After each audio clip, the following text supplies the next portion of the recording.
Your compartment is this one? He pointed to the plan. Yes, I think so. I am sharing with a young English lady. Very nice. She has travelled from Baghdad. Did she leave the compartment during the night? No, I am sure she did not. Why are you sure if you were asleep? I wake very easily. She was sleeping in the bed above mine. I always notice when she comes down. Did you leave the compartment? Not until this morning. Do you have a red dressing gown? No, I do not. Mine is brown. Have you tried turning it off and on again? Have you ever been to America, mademoiselle? Sadly, no. I like the Americans. They give a lot of money to schools and hospitals in Turkey. Why do you ask? Poirot explained about the Armstrong case. Greta Olson left the interview room, shaking her head and crying, "How can there be such evil in the world?"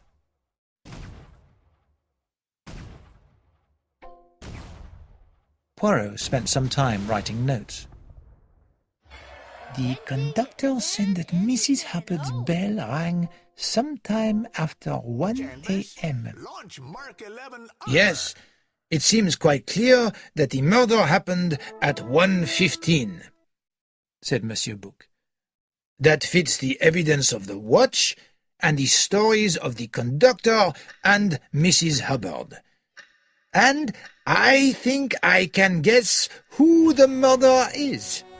It is the big Italian. Italians always kill with a knife, and this one has lived in America. He and Ratchet probably worked in this kidnapping business together. Then Ratchet cheated him.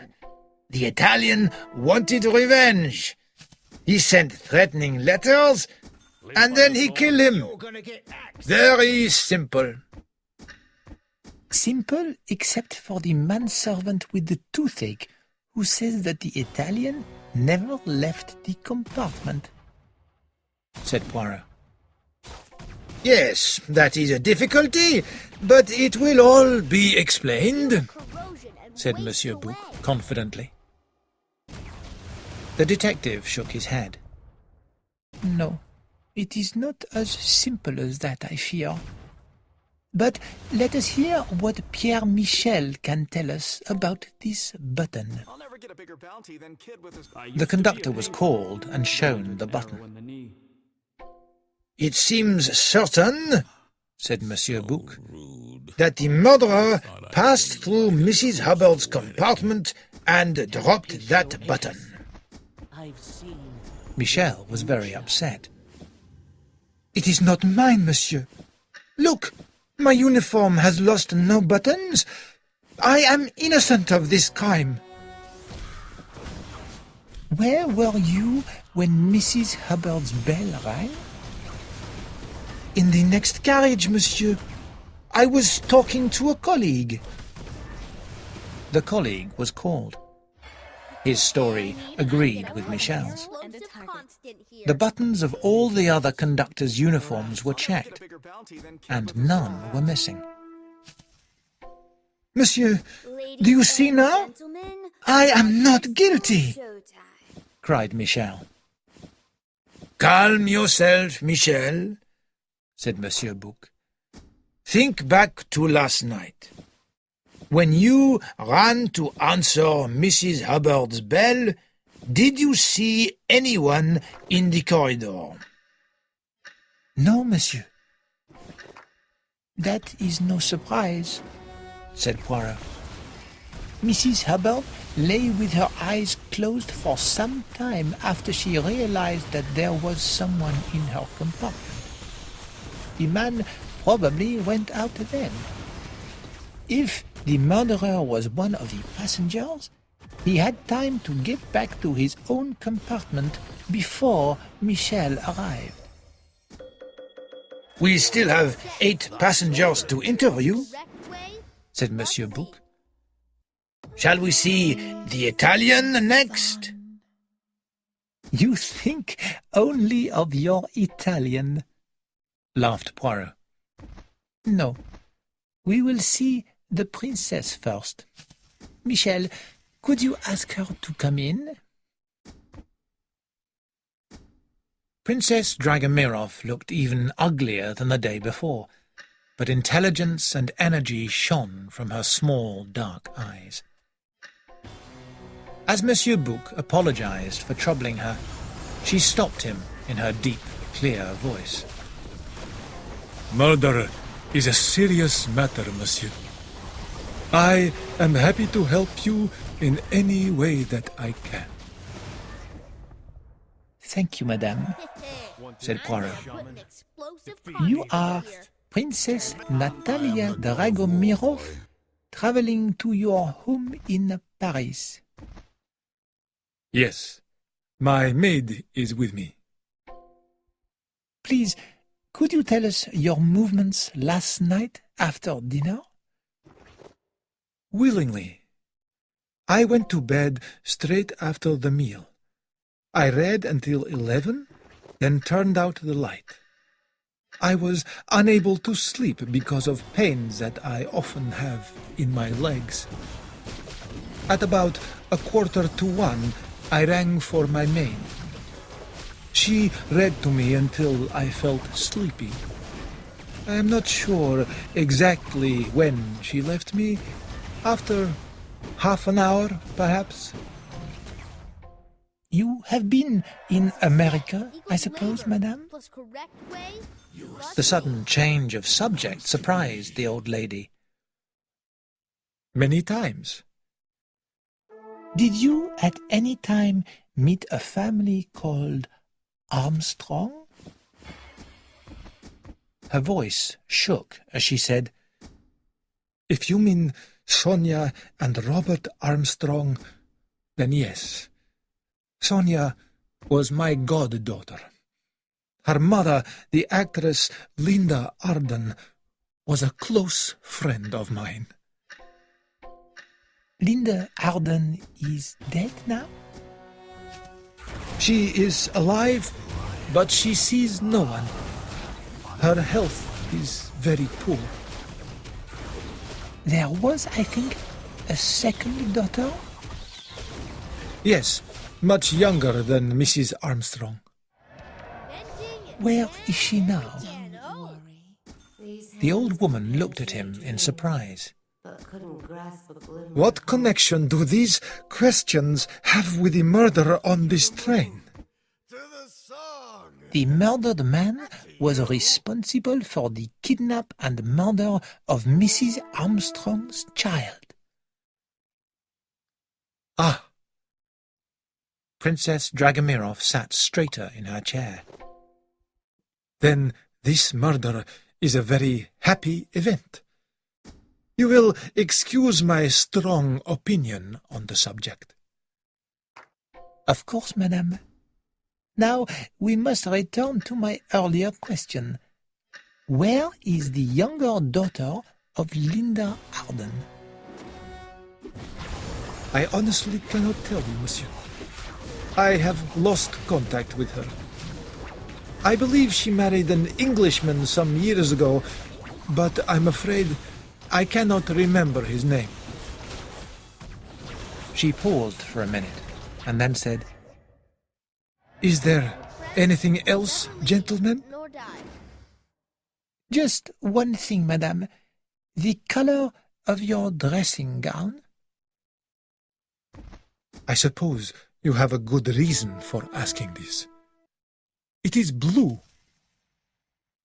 That is all. Thank you for your help. Take the feather, as the blade Count and Countess Andreni were called next, but the Count entered the restaurant carriage alone.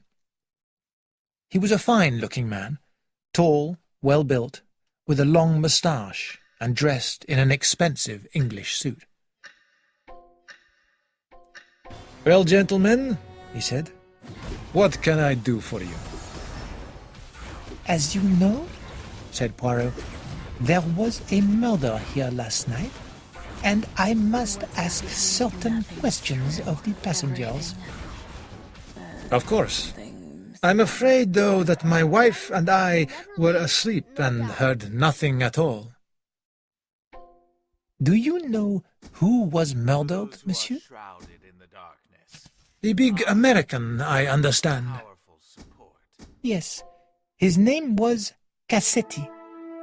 He was responsible for some terrible crimes in America. The Count showed no sign of emotion at this news. That explains his murder, I suppose, he said. You have been to America, perhaps, monsieur? I was in Washington for a year. Did you know the Armstrong family? Armstrong. It is difficult to remember. There were so many names. He smiled. But returning to the murder, gentlemen, what more can I do to help you? When did you go to bed last night, monsieur? At about 11 o'clock. We both slept until morning and noticed nothing. I am sorry we cannot help you in any way. Thank you, monsieur. You won't need to speak to my wife. She can tell you nothing more than I have. Poirot's expression changed slightly. I am sure that is true, he said, but I must have a little talk with the Countess. It is quite unnecessary, said the Count. I'm afraid it is necessary for my report, you understand? As you wish, he said, and went to tell her. Poirot looked at the Count's passport. Traveling with wife, he read. Name, Elena Maria Andreni, surname before marriage, Goldenberg, age 20. An ink spot had been dropped on the page by a careless official. Countess Andreni entered the restaurant carriage. You wish to see me, gentlemen? She asked in perfect French. Thank you, Countess, said Poirot. I only need to ask you if you saw or heard anything unusual last night. No, nothing. I had taken medicine to help me sleep. Did you go with your husband to America, madame? No, monsieur. We were not married then. We have only been married a year. War never changes. She smiled shyly. With her big dark eyes and bright red lips, she looked very foreign and very beautiful. Why did you ask me that? Detectives have to ask a lot of strange questions. For example, what color is your dressing gown? It is a cream color. Is that important? Very important. And does your husband smoke a pipe? No. Cigarettes, but not a pipe. Do you speak English? He asked in that language. I speak a little, yes. Her accent was strong, but very attractive. And that is all, the detective said. You see, madame, it was not so terrible. She smiled and walked out of the carriage. That was not very useful, said Monsieur Bouc. Shall we see the Italian now? Poirot did not reply for a moment. He was studying the ink spot on the Hungarian passport. Finally, he looked at Monsieur Bouc. We will leave your Italian for the moment, my friend, and interview the good-looking Englishman, Colonel Arbuthnot. When the colonel arrived, Poirot said, You are traveling from India to Britain, I think. Why are you not going by boat? I chose to take the overland route for reasons of my own, said the colonel unhelpfully. I see. You came straight through from India? I stopped for 3 days in Baghdad to visit an old friend. I am inevitable. You met the young English lady there, perhaps? Miss Debenham? No, I did not. I first met Miss Debenham on the train. We think that Monsieur Ratchett was murdered at 1:15 last night. What were you doing at that time?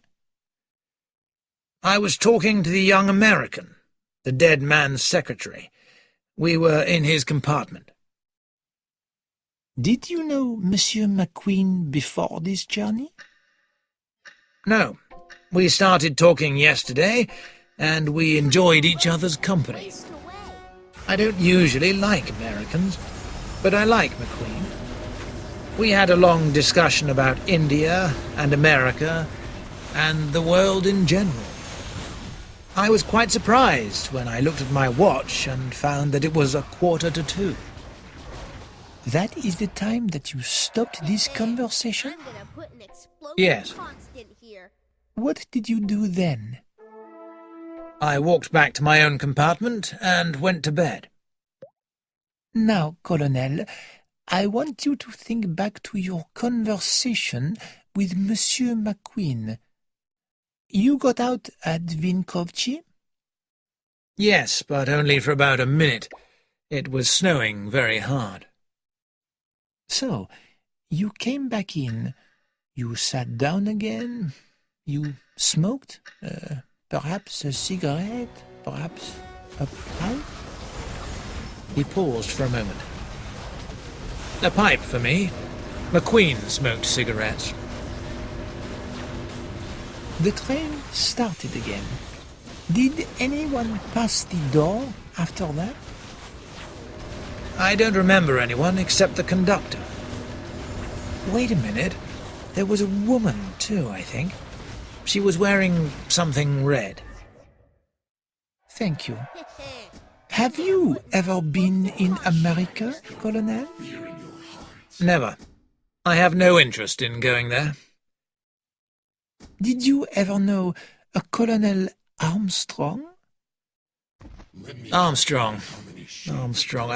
I've known 2 or 3 Armstrongs. Do you mean Selby Armstrong? Or Tommy? I mean Colonel Robert Armstrong, who married an American and whose only child was kidnapped and killed. Ah, I remember reading about that, but I didn't know him. The murdered man was responsible for that kidnapping. Really? Then he deserved to die. Although it's a pity that it wasn't done legally, through the courts, of course. You can't go around murdering people out of revenge, like Corsicans. I'm not the Little Mermaid. Poirot looked at the colonel thoughtfully. I have no more questions, unless you noticed anything unusual last night? Arbuthnot thought for a moment. No, he said. Nothing. Unless... He paused. Yes? Said the detective. Well, it's nothing, really. But when I got back to my compartment, I noticed that the door of the end compartment... Number 16? Yes, the door to it was not quite closed. The man inside looked out in a secretive way, then quickly closed the door. It seemed a bit strange. Yes, said Poirot doubtfully. When the soldier had left the carriage, Poirot stared into space for some time. Then he said, Colonel Arbuthnot smokes a pipe. In Monsieur Ratchett's compartment, I found a pipe cleaner. "You think—" began Monsieur Bouc. He was also in the same army as Colonel Armstrong. He said that he did not know him, but perhaps that was a lie. "So it is possible that—" Poirot shook his head angrily. No, it is impossible that this Englishman, who believes in law and order, could push a knife into his enemy 12 times. Chapter 5. The Man with a Woman's Voice. Explosive constant here. The detective's thoughts turned to the next interview. The American in compartment 16, I think. The American soon came in, wearing a brightly coloured suit and a pink shirt. He had a wide, friendly face. "Good morning, gentlemen," he said. "What can I do for you?" You have heard of this murder, Mr. Hardman? "Yes." We are interviewing all the passengers. You are... Poirot looked quickly at the passport in front of him. 41 years of age and a salesman of office machines. "Yes, that's me." You are traveling for business reasons? "That's right." Can you tell us anything about the events of last night? "Nothing at all, sorry." Ah, that is a pity. Perhaps, Mr. Hardman, you will tell us exactly what you did after dinner last night? Hardman paused, then said, "Excuse me, but who are you exactly?" I am Hercule Poirot. I've been hired by the Compagnie Internationale des Wagons to solve this crime. "I've heard of you," said Mr. Hardman. He thought for a minute more, then said, "I suppose I should be honest." You should certainly tell us all that you know, said Poirot. Don't worry. The American now spoke in a different voice. In fact, he seemed a completely different person. "Well, as I said, I don't know anything, but I should know something." Please explain, Mr. Hardman.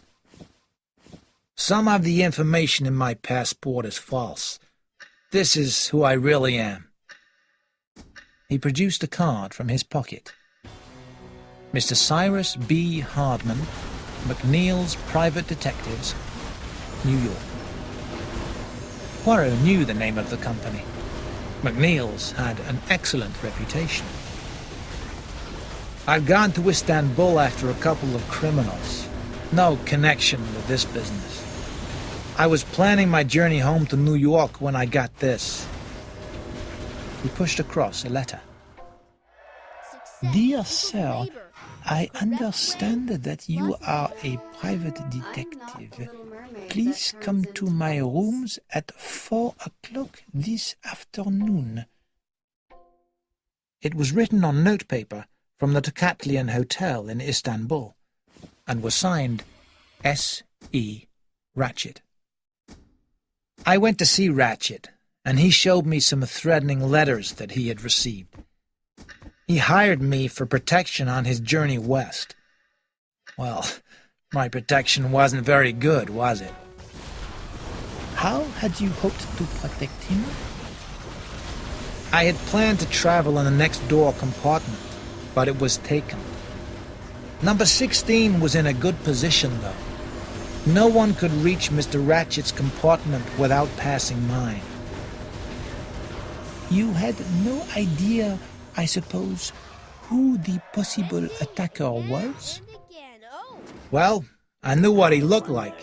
Mr. Ratchet described him to me. What? His three listeners almost jumped out of their seats. Hardman continued. A small man, dark, with a high voice like a woman's. That's how Ratchet described him. Did you know that Ratchet was Cassetti, the Armstrong murderer? Mr. Hardman looked shocked. No, I didn't recognize him. I'd seen photos of Cassetti in the papers, I suppose, but I wouldn't recognize my own mother in one of those photos. Please, Monsieur Hardman, continue your story. There's not much to tell. I slept in the day and stayed awake watching the corridor at night. Nothing happened the first night, and I thought the same was true last night. No stranger passed. You are sure of that, Monsieur Hardman? Yes, I am. I'm certain. Then I think we have finished. Thank you. Poirot offered the American a cigarette. But perhaps you prefer a pipe? Not me.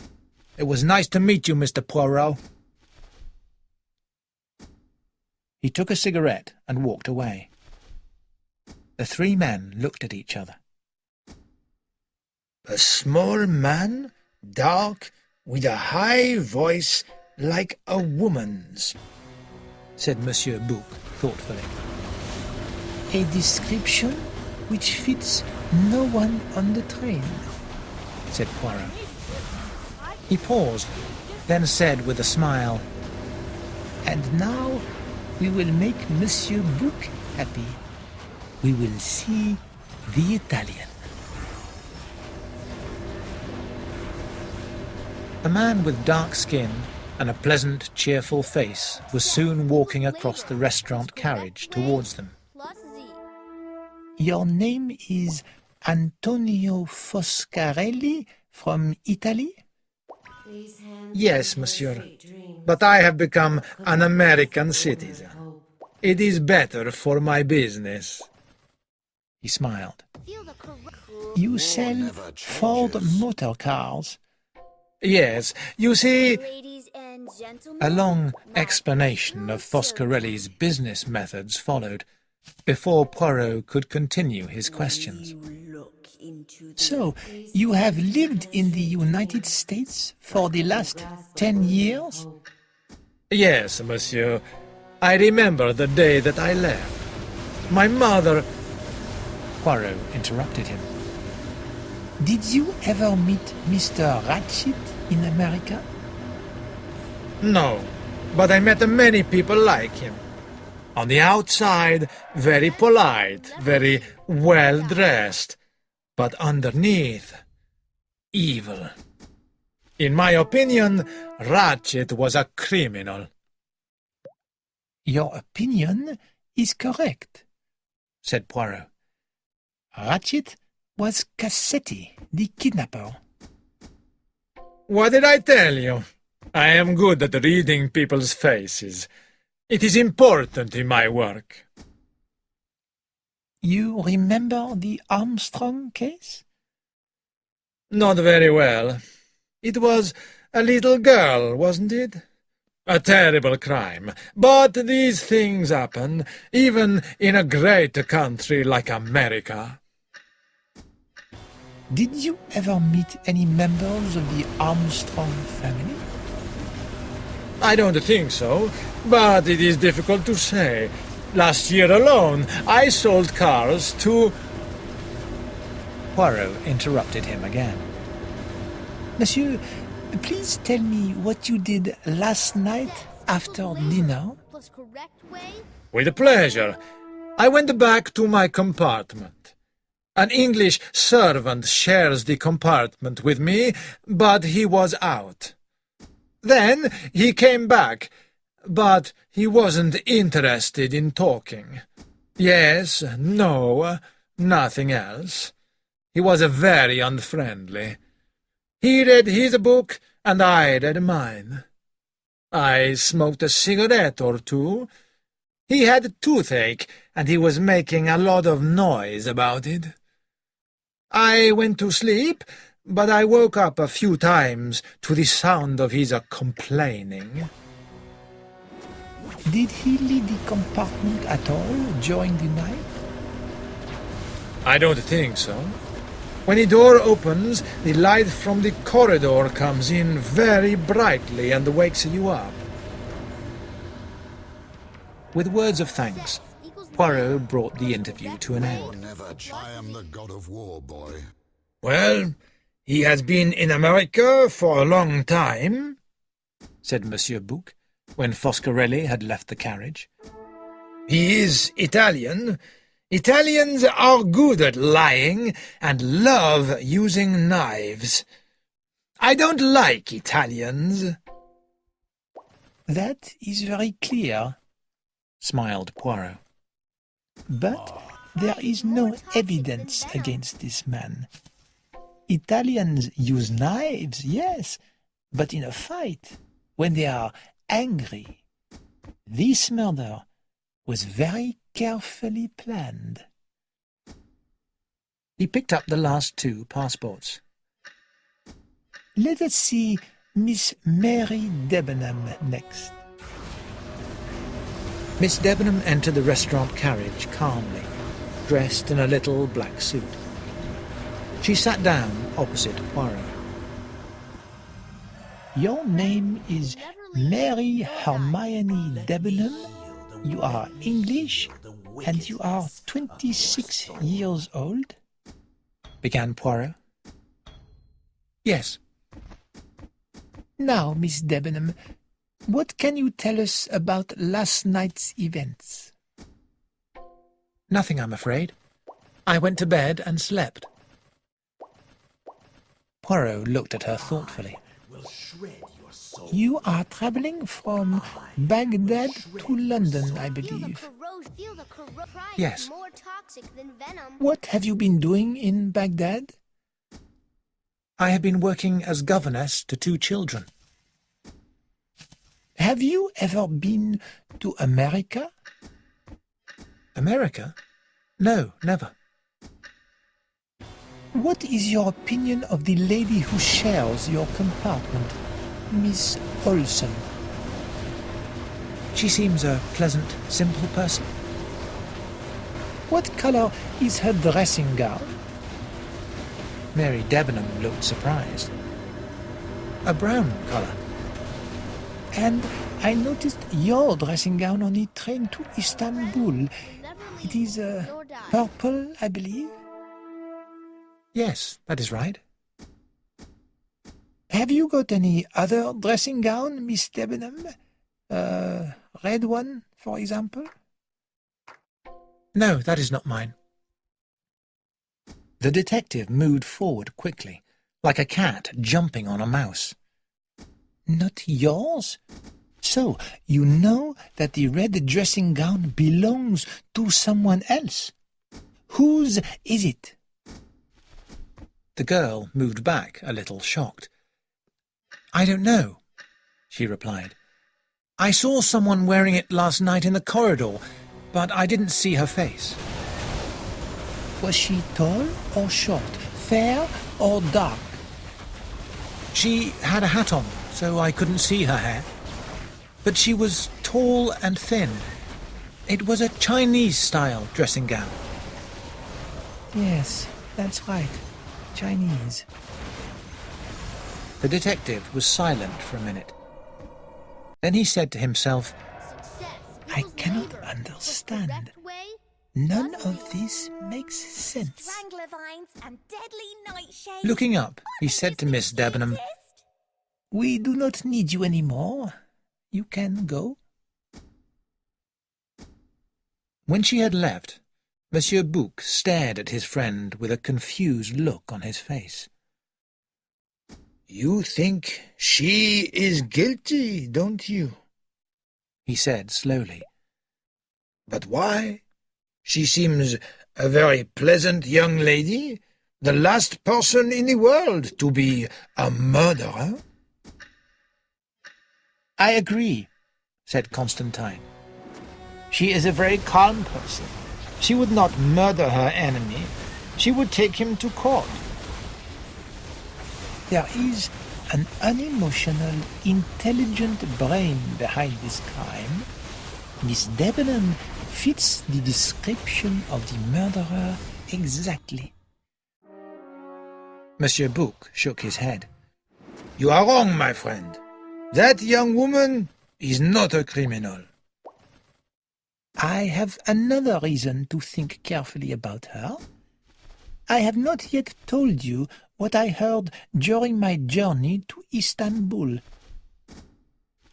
He told the two men about Miss Debenham's words to Colonel Arbuthnot on the platform at Cognac. Monsieur Bouc repeated the words thoughtfully. Not now, when it's all over, when it's behind us. That is certainly strange. It suggests that she and the colonel are both responsible. Yes, but there are other people who tell us that they could not be the murderers. The stories of the Swedish woman and Mr. McQueen seem to prove that they are both innocent. No, that solution does not work. Ah, well, continued the detective, picking up the last passport. Let us see our last passenger, Princess Dragomirov's German maid, Hildegard Schmidt.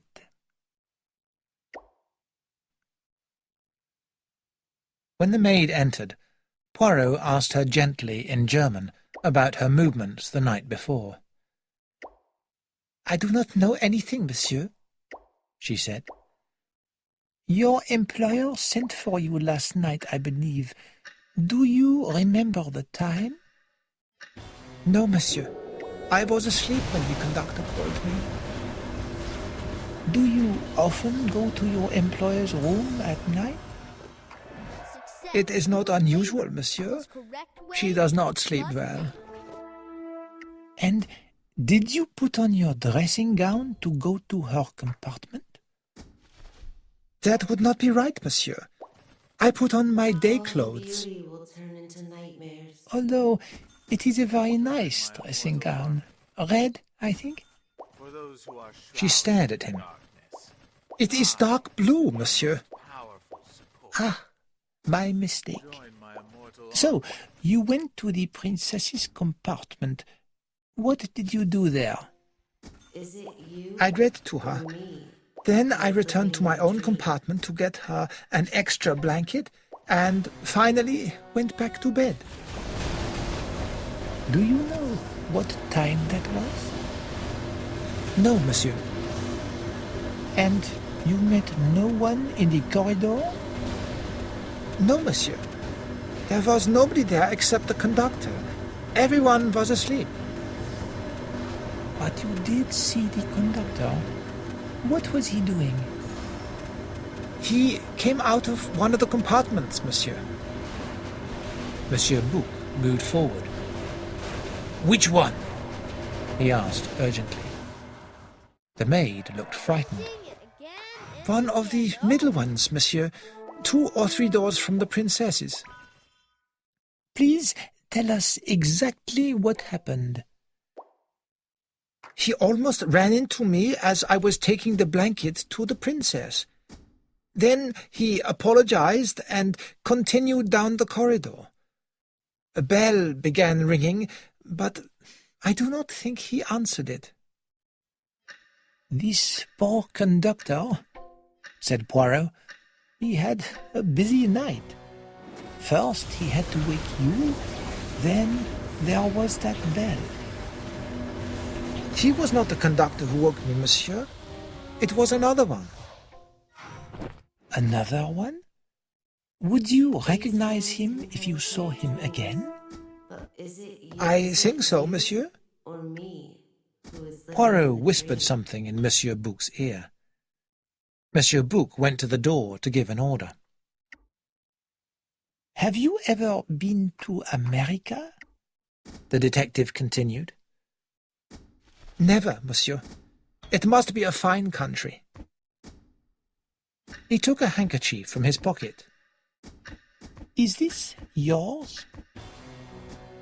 There was a moment's silence as the woman examined it. Her face went a little red. No, it is not mine. She replied.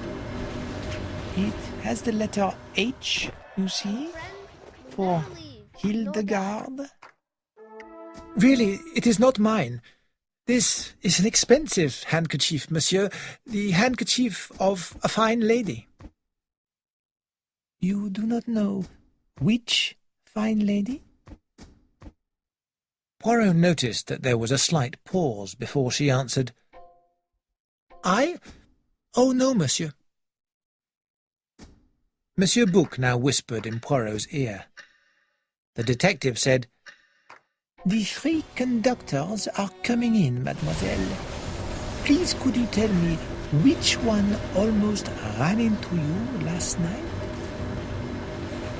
The 3 men entered. Hildegard Schmidt looked at them and immediately shook her head. Never leave, nor die. No, monsieur. None of these is the man that I saw last night. These are all tall, big men. I saw a small, dark man with a little moustache. When he said, "Excuse me," his voice was weak, like a woman's. I remember him very well, monsieur.